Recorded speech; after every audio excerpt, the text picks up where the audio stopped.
This is Paved with Good Intentions, and today is my birthday.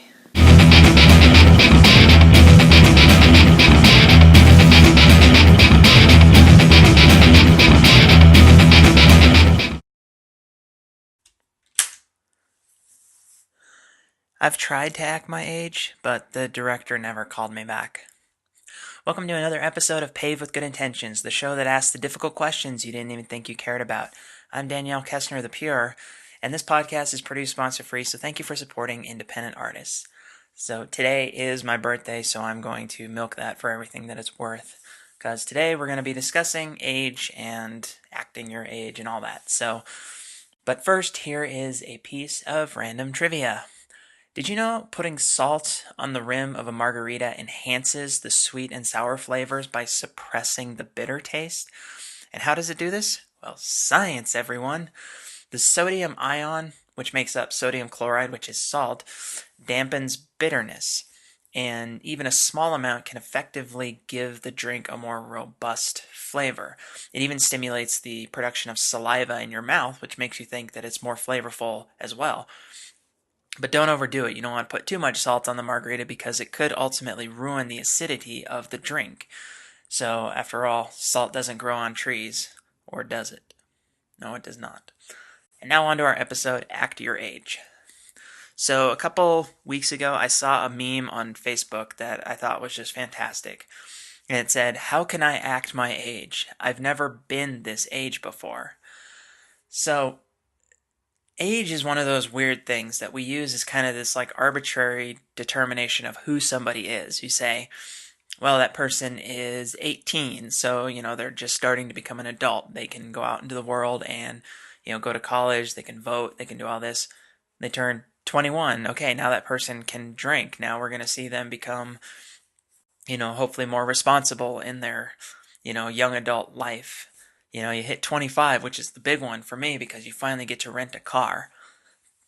And then you start hitting other milestones. You hit 30, you hit 40, you hit 60, you hit retirement age. At 65, you can finally get that awesome AARP card you've been longing to get. So, ages, they always have some kind of meaning attached to them, or at least we assume they do. And that's kind of what I want to get into today, is there's this idea, you hear that meme, or the idea, act your age. When somebody says, you're X age, you should act like you're that age. And of course, the response is usually like, how am I not acting my age? I am that age, and this is who I am. This is my personality, so how am I not acting that age?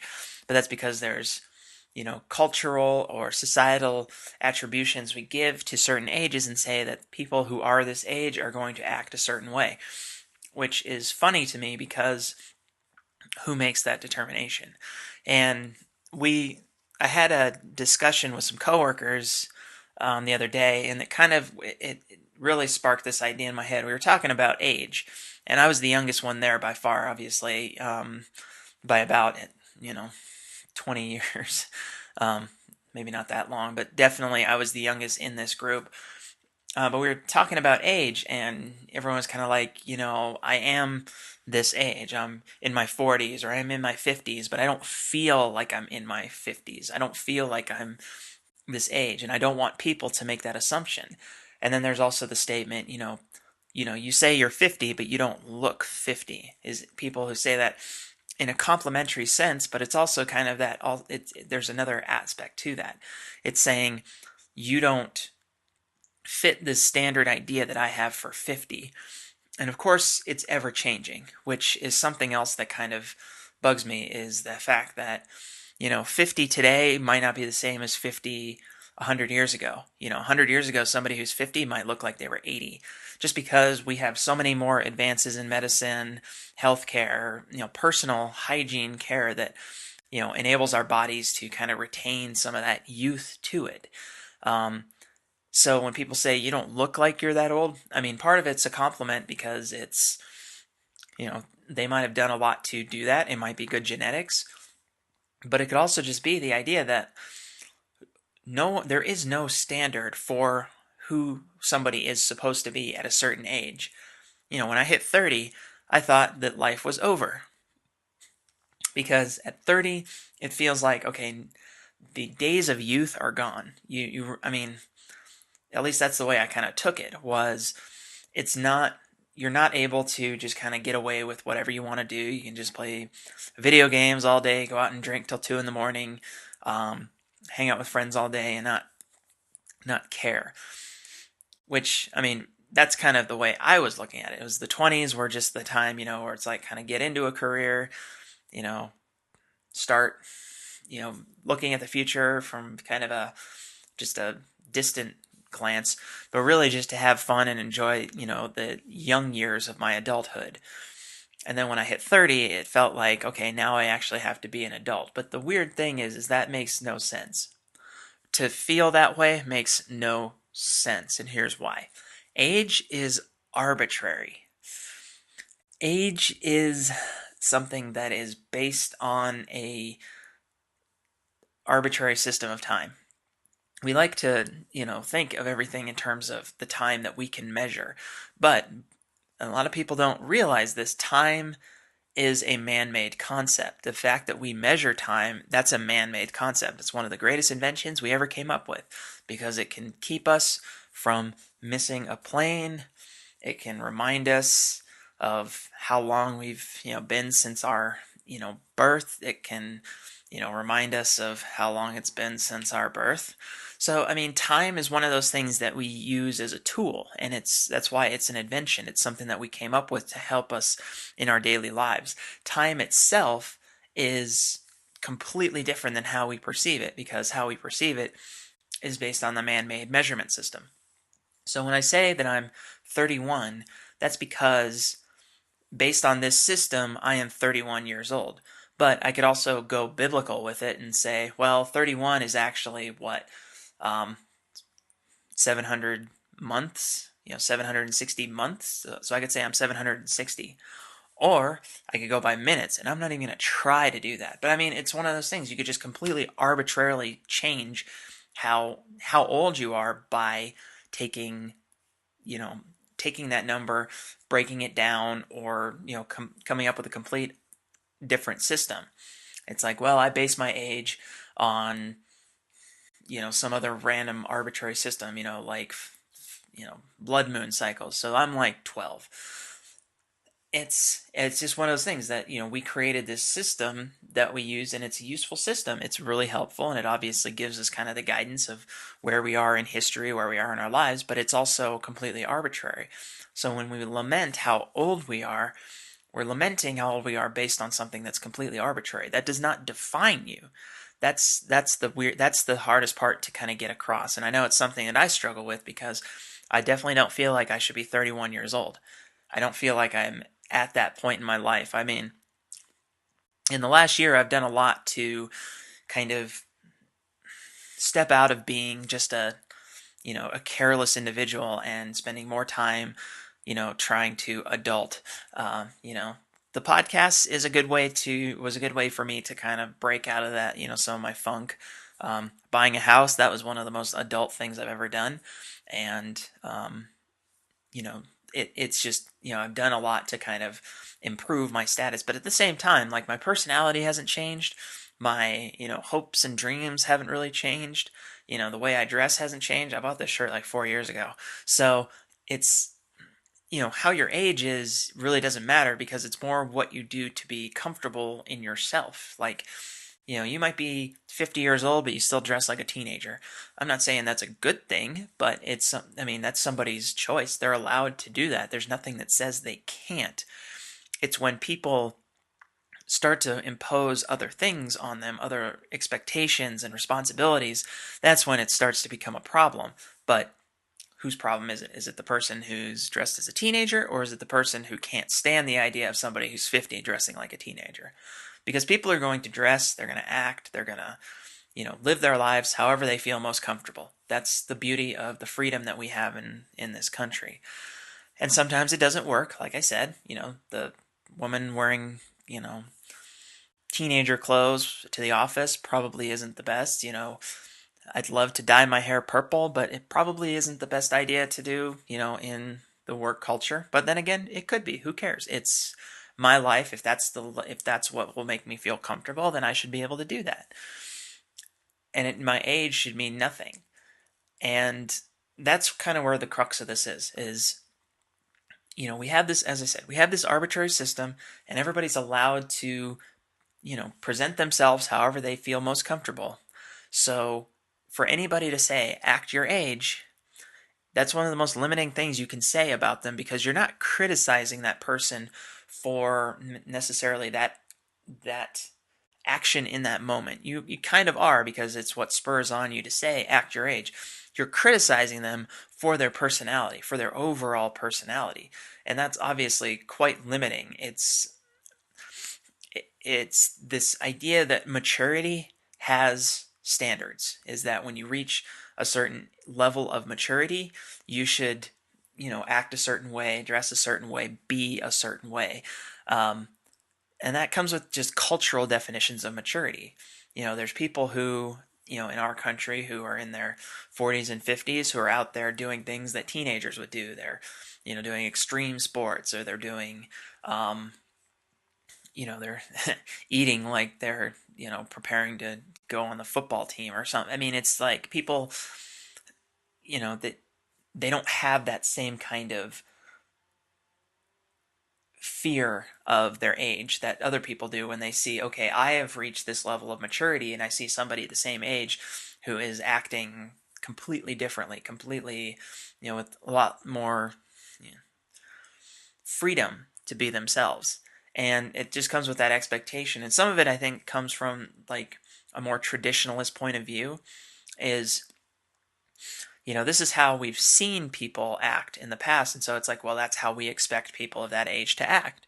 But we've progressed so much in the last 50 years in terms of technology, visibility, just kind of our, understandings of freedoms, our relationships as a culture. And so we've never been in this position before. We've never been in an age where people really feel like they have the freedom to express themselves to the nth degree and be perfectly comfortable with it. So it's kind of this weird zone where we think that you're, once you reach this age, you have to act a certain way, but that's based on these old school cultural traditions, or these kind of old ways of thinking. Now when you see people who are in their 50s who are just like, crazy and having, a great time with life, and just, taking every bit of life that they can and enjoying it, it's obviously scary for people who think that that's outside the norm, or that's not the standard, or that should be controlled somehow. But it shouldn't be. Life is individual. Everybody is free to live their lives their way, and age means nothing. So what's the point that I'm trying to get at here? Obviously, I'm pointing out that when we say to somebody, act your age, we're imposing this arbitrary standard on them that we think they should be following, which shouldn't be the case anyway, because you wouldn't want somebody to say, act your age, but then the rules have changed. So if you're 50 years old, you should still be, kayaking down a raging river or something, or jumping out of an airplane in your underwear. I mean, those are the kinds of things that you're saying, that's what people are doing nowadays at this age. So why aren't you acting your age? Why are you like content with being this, closed off, individual, when you could be living life to the fullest? So what do we do instead? Instead of focusing on age and saying that age should be this or should be that, what we should be focusing on is how people build relationships at an adult level, because what this comes down to is relationships. When somebody says act your age, it means that the relationship that they're building with you is based on your appearance, how you act, how you speak, how you think. That's what they're saying, is that you have to fit this certain category to be able to relate to them on an adult level, to, communicate with them. Age expectations are relational. That's what they are. So when somebody says act your age, they're saying you are not fitting the mold that I think you should fit, so you should change that. You should be more like me. And instead of actually doing that, instead of thinking, okay, this person is just an absolute bore, I need them to act their age and actually go out and have a good time and open up a little bit. Instead of doing that, it should just be building that relationship with that person and saying, okay, obviously our personalities are different, and neither of us are going to enjoy life the same. We're not going to treat life the same. We're not going to go out there and do things in the same manner. So instead of trying to create this arbitrary standard based on an arbitrary number, maybe instead we should just spend the time embracing the differences in people and building those relationships and seeing that, okay, some person is going to live life a certain way, another person is going to live life another way. I see that in my own circle of friends. I have a very diverse group of friends, and I know from my own perspective, I go into those, I go to a party like that, and I feel kind of out of place only in that, I'm an introvert, I don't necessarily like to be in crowds all the time. So, for me, it sometimes is a step, I have to kind of push myself to do that. But in those relationships, I do things that maybe I don't feel like somebody who's 31 should be doing. But then again, I'm also one of the younger ones there too. So people who are older than me are doing things that are crazier than what I do. So is my age supposed to be more mature? Does it kind of go downhill from here? Or does it, is it cyclical? Like, okay, once you hit 40, now you're a teenager again. It's completely arbitrary. And so instead of focusing on, well, I'm 31, they're 45, and so there's, a disconnect between how we act, it should just be, we're fun people, we enjoy each other's company, and build those relationships, because that's more important than trying to take this arbitrary number and saying, this is how you're supposed to live your life. Because in the end, nobody wants to be told that their personality is wrong, because that's kind of what this is saying. When you say someone, act your age, you're saying, I don't like your personality and I want you to change it.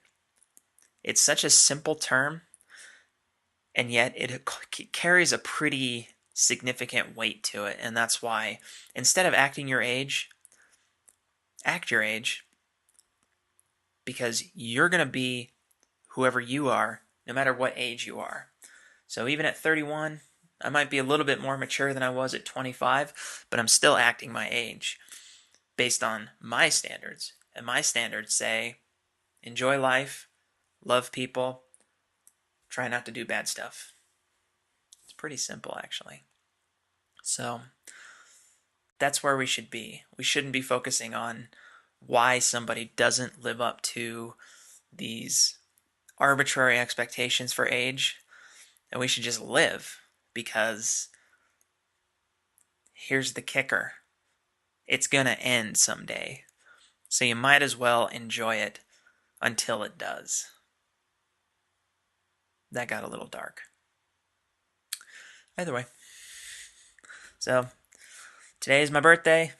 Yay, October 26th. Be sure to send me presents. You can send me via PayPal. That's fine. I'm kidding. I don't want your money. So that's it for today's podcast. Thank you for watching. You can check out more Paved with Good Intentions right here on YouTube or on iTunes and Stitcher. You can also check out my other videos and anything I've ever favorited. Be sure to check out my other podcast, Translation, which can be found at the link below, as well as on iTunes and Stitcher. Visit me on Twitter at Danny Kessner, or you can find me on Facebook. And if you have any questions you'd like me to ponder on the show, please send me an email at translationpodcasts@gmail.com. I do want to hear from you, so please commence stalking now. And once again, this podcast is produced sponsor-free, so thank you for supporting independent artists. See you on the other side.